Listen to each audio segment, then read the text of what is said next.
Good morning. You know, it's just been a great day already. I don't even have to talk. We could just go to coffee.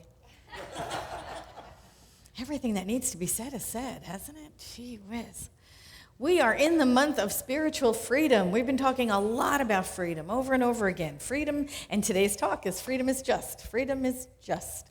Freedom is just another word, right? For nothing left to live. Who remembers that song? Freedom is just another word for nothing left to lose. Okay. We all remember that little ditty? Freedom is just. It's just a quality of God. It is another quality of God. Freedom is just truth. Freedom is just truth. Freedom it's a principle of life. Everything alive seeks to demonstrate its freedom. Everything. The worms that crawl in the earth seek to demonstrate their freedom to eat, sleep, reproduce. The leaves on the trees or the plants or the blades of grass seek to demonstrate their freedom to turn toward the sun, to manufacture energy through photosynthesis. Birds seek their freedom through flight. Bunnies through hopping. Wolves through hunting. We humans seek to express our freedom through choice.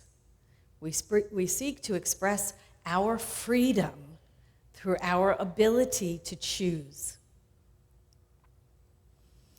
Now, Viktor Frankl said this. He said, "We who lived in concentration camps can remember the men who walked through the huts comforting others, giving away their last piece of bread.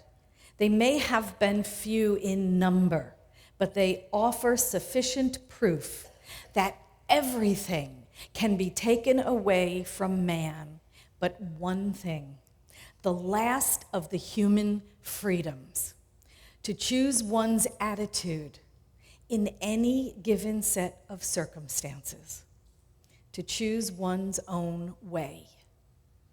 Our last human freedom, the freedom to choose one's own thoughts about anything. And how often do we relinquish that freedom? How often do we just thoughtlessly give it up? How often are we limiting ourselves by our own thoughts? How often do we frighten ourselves with our own thoughts? How often do we shut ourselves down by our own thoughts? How many times do we tell ourselves stories as if they are truth? But they're just stories in our heads. You know, things like, oh God, let's see, if this happens, then that's going to happen, and then this is going to happen, and that's going to suck, and I'm going to be screwed. How many times do we do that? We play out those stories in our heads over and over again. We have an internal dialogue going on all the time about how it's going to be, and what's going to happen, and what's down the road. And it's all a story in our head. We plan it out before anything actually happens. We've got it all written and scripted. You know, when I was in practitioner training, sometimes when we came in and we circled up together and after we prayed in, we would do an exercise. If someone came in with a challenge, and the exercise was high thought, low thought. Billy Francis, are you here? Oh, there you are. The master teacher, Billy Francis. We would do this exercise called high thought, low thought. If we were struggling with something, the instructor would ask us to expound on that, to draw it out. What is the lowest thought you can have about this thing? So say it was like online dating or something. I don't even think we had it back then. But just for example, you know, and it's like, oh my God, and you know, you're going on a new date with somebody, you don't know them, and you know, and the adrenaline is pumping through your body, and you're getting ready, and you don't know who this person is, and it's like, and you're thinking to yourself, this could be a serial killer. Right? You know, I mean, the adrenaline is the same whether they're coming to take you out or kill you. So the low thought, well, it's true, right? Your body doesn't know the difference. So, you know, we take it out to the logical conclusion. What is the lowest thought you can have? Oh, this is going to suck. Oh, this is going to be really bad. This is going to be horrible. We're not going to hit it off. We're just going to go out and we'll never see each other again. And this is awful. Why am I even doing this? And then we're asked for the highest thought. Oh my God, the highest thought. You know, we hit it off. We're like this. We're simpatico. We're soul brothers and sisters, and we get along fine. We have a great meal. We have so much in common. Down the road, you know, I can just see the the picket fence and the house and the kids and the dog and all of that stuff. It's like high thought, out to its farthest conclusion.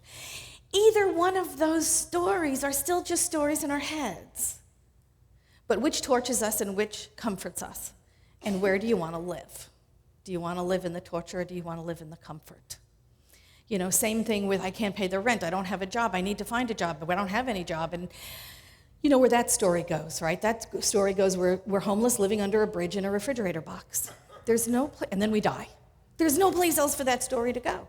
And the other story is I keep looking, I keep putting one foot in front of the other, I find a job, I get a raise, I get a corner office, I get a high rise, I buy a condo, I live happily ever after. Wow, that's another story we can tell ourselves. So do we want to torture ourselves or do we want to comfort ourselves? That's what high thought and low thought was about.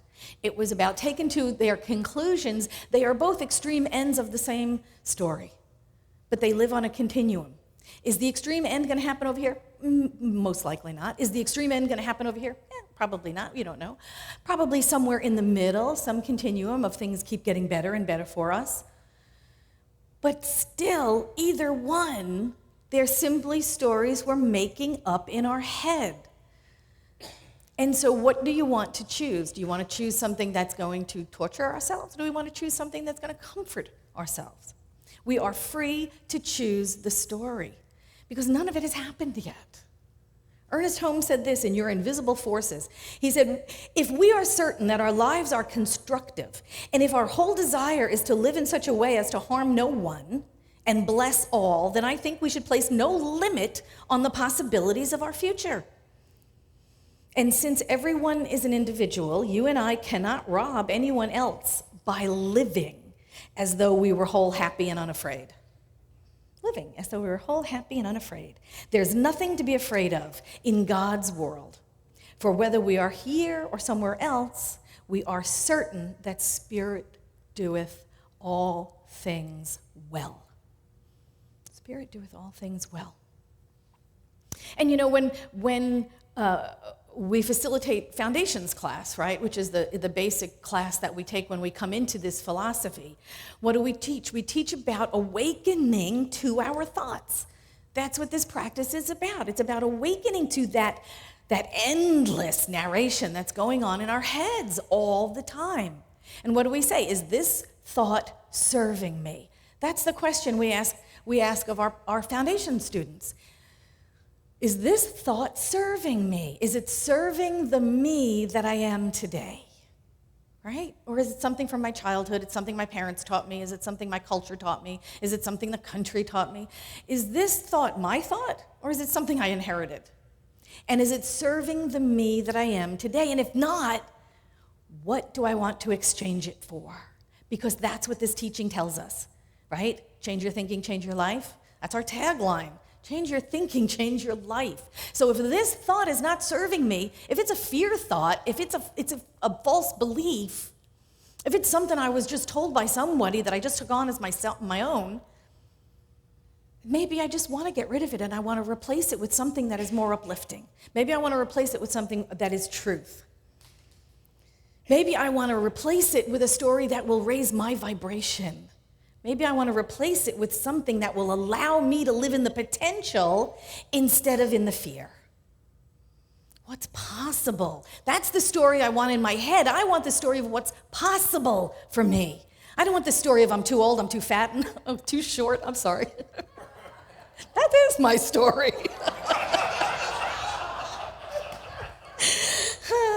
But I'm looking to lose weight. Okay, so anyway. Where do you want to live? Where do you want to live? Because you're the only one inside your head. I am the only one inside of my head. Do I want to live in the potential? Do I want to live in the possibilities? Or do we want to live in the fear and the lack and the limitation? We get to choose that story that is in our heads. And are you willing to choose the best story and move forward with it? Honey, I ain't got time for stories of the downtrodden and the lost and the lonely and the forlorn and the forgotten and the feeling sorry for myself, pity party, country, western, stupid song about how awful it is.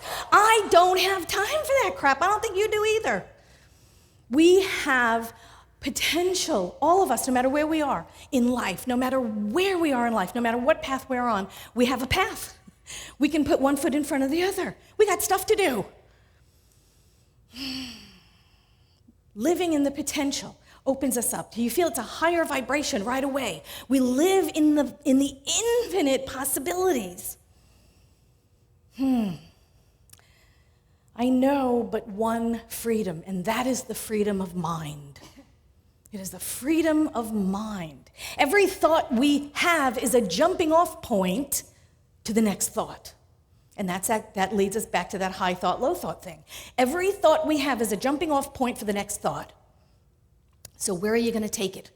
We're either thinking we're expressing freedom in our own lives, or we are thinking we are at the effect of the world.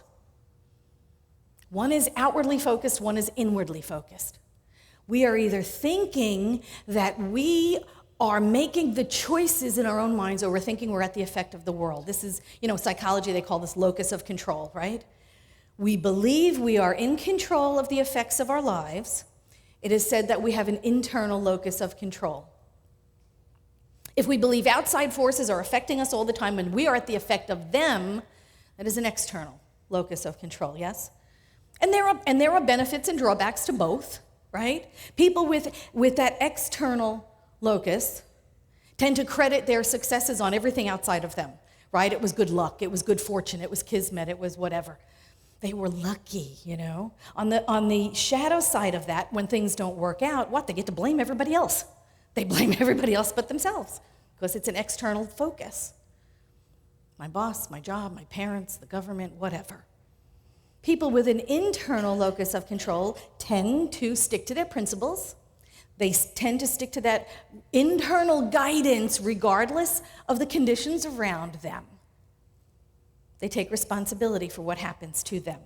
And of course, the shadow side of that is when things don't go exactly as planned or as they've planned, they blame themselves.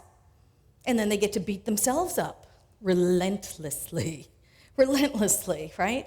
Well, I think that in our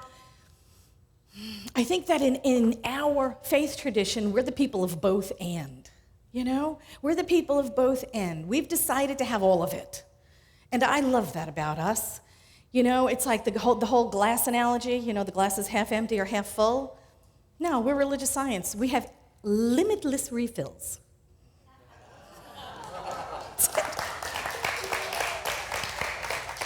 So we balance those energies of internal and external. We balance them through prayer and movement, right? How many times have you heard the phrase, treat and move your feet? One is internal and one is external. One is being and one is doing. We practice the balance of both, but we have to know when to be and when to do. That's the balance. In Ernest Holmes' Your Abundant Life, he said this. He said, happiness means that an individual shall live a normal, spontaneous life, a life that is free from all sense of burden, free from all hurt, misunderstanding, or doubt. A life leaving behind all morbid sense of living, not dragging any corpses of previous experiences with which to cast a shadow on the splendor of the day. A life anticipating no calamity, fearless of the future, unafraid of the past, and spontaneously balanced and peaceful in the present. Now, isn't that us? That's who we are. That's who we strive to be anyway. We may lose the thought every once in a while, but that is what we strive. We balance being and doing. We balance making it happen and letting it happen. Because we do both. Making it happen means we do the work, right? We don't just sit in the apartment praying for a job. We actually go out and fill out some applications. We take some interviews. We actually do the work. That's the making it happen part. We pray, we affirm, we vision, we read uplifting material that inspires us. That's the doingness. And we balance it with the beingness. We partner with the divine. We know this or better when we pray. We know maybe not my will, but thy will be done. We are open to the action of divine love in our lives that free us up to an even greater degree of livingness. when we're open to that, when we are in our beingness, we surrender to that unknown, that ineffable quality of spirit that has an even greater idea of our lives than even the one that we thought would make us happy, right? This or better. I've got my own little idea, which is my own little slice of the pie, but Spirit's got the whole pie. And limitless pies. There's not even any one pie. There's more than that. There's limitless amounts of pie, but they don't make you fat. Yay. When we surrender to that, we manifest magnificence previously unknown to us. We open to that. We open to the possibilities. You know that phrase, I know you've heard of it. I don't remember who said it. But standing in the field of limitless potential, I think it might be Deepak Chopra. We stand in the field of limitless potential. It doesn't say limited potential. It doesn't say, oh, you can only have so much potential. We stand in the field of limitless potential, and we get to pick and choose from among it what we will manifest. When we say this or more, in our prayer, when we say this or better, I don't even know what my highest good is, but Spirit knows. We surrender to it without trying to direct it and control it. Any control freaks out there? Are there anybody out there that like to control? Okay, so without trying to direct it and control it, without trying to limit it, and being non-attached to outcome. Being non-attached to outcome. We do the work, we move our feet, we stay non-attached to outcome. We strike that balance between making it happen and letting it happen. Because the letting it happen, and that's inviting Spirit into the life. The letting it happen is allowing that open door for Spirit to flow in and through and as and around our life. It's that balance between the love and the law that we talked about. The balance between the love pointing the way and the law making the way happen. Ernest Holmes I love the name of this talk. Ernest Holmes in How Not to Worry. Don't you love that? I say to every doubt, arise, take up your bed and walk. Be strong, be confident, be unafraid.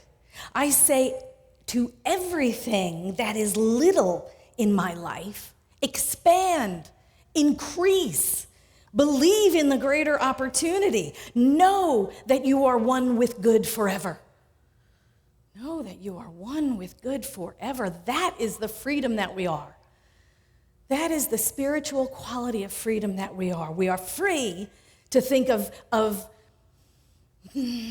thoughts of bondage, right? We are free to think of ourselves as limited.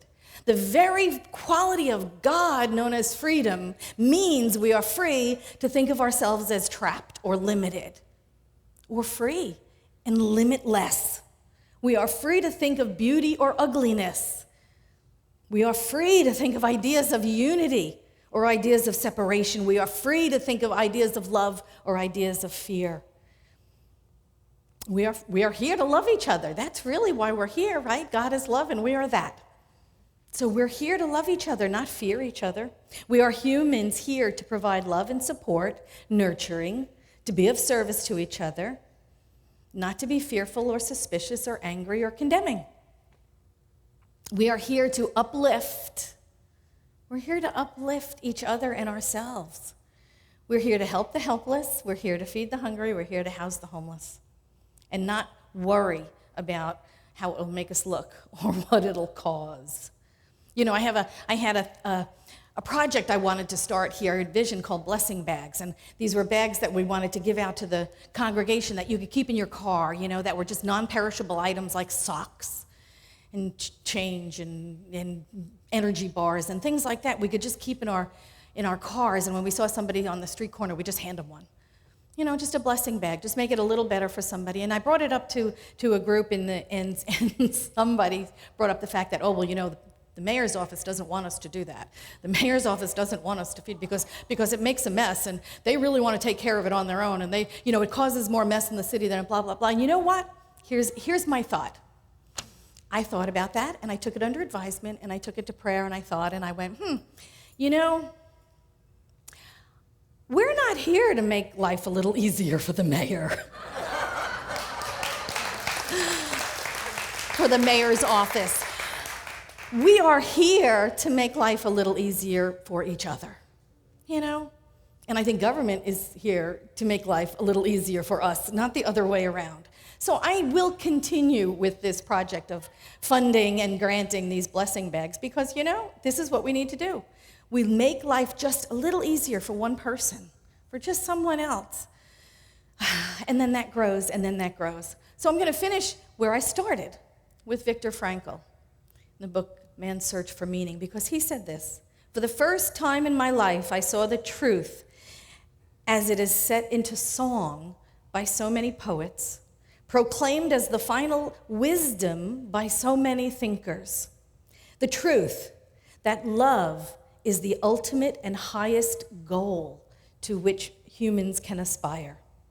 Then I grasped the meaning of the greatest secret that human poetry and human thought and belief have to impart. The salvation of man is through love and in love." That's why we're here. That's why we do what we do. That's why we know what we know, and that's what we practice. We practice loving spirit, loving each other, and doing good work. That is our philosophy, and that's our prayer, and that is our practice. Thank you so much.